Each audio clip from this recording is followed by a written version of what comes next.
Начинается это, что-то хрустит. Ну, колбасит вообще не по-детски, что кювет даже вылезает, и вода оттуда начинает течь.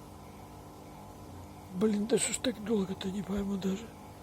Пора уже трястись ей, давай раскручивайся уже. Люди смотрят, ждут. Я обещался показать, давай уже покажи. Я уже, видите, вот там скотчную кювету прилепил. Иначе она открывается, и вода потом течет, и все мимо вообще на пол течет. Так колбасит, что прямо стучит все, даже не понимаю, барабан что ли стучит. Я уже даже помимо скотча еще и бумажки вот сюда подтыкал. Потому что просто невозможно это. То есть так стучит, что если на ночь включать, то она как будильник просто работает. Прямо страшно. Причем даже подножки резиновые такие эти бляшки продавались, я поставил. А теперь уже снял их и двухсторонний скотч туда зафигачил. Потому что просто нереально. Она выкатывала сантиметров на 20 сюда.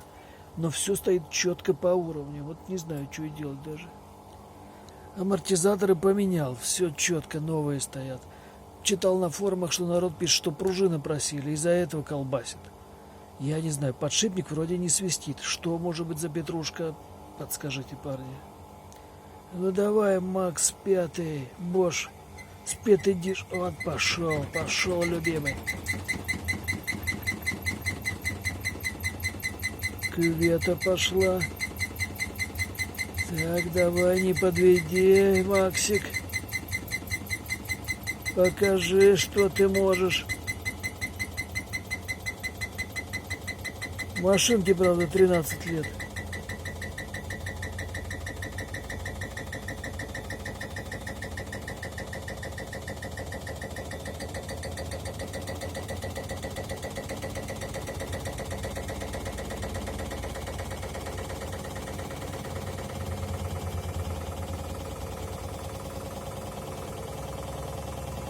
Но наоборот выходит, вроде не так стучит, но барабанит реально просто, парни. Это просто невозможно.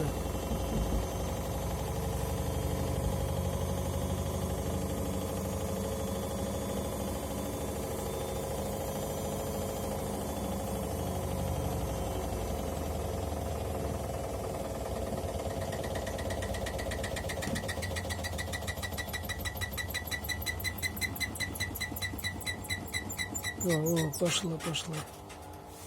Такая хрень, парни. Если вот так выезжает, если скотчем не приклеивать. Ну вот что делать, даже не знаю. Подшипник менять? Непонятно. Да, еще моментик. Если вот так рукой аккуратно взять, тихонько так. Тик, тик. Он как бы так немножко постукивает. Мне кажется, так не должно быть. Либо этот треугольник уже что-то изнашивается, ну, либо подшипники так подстукивают. Но подшипники пока не свистят. Так что вот так.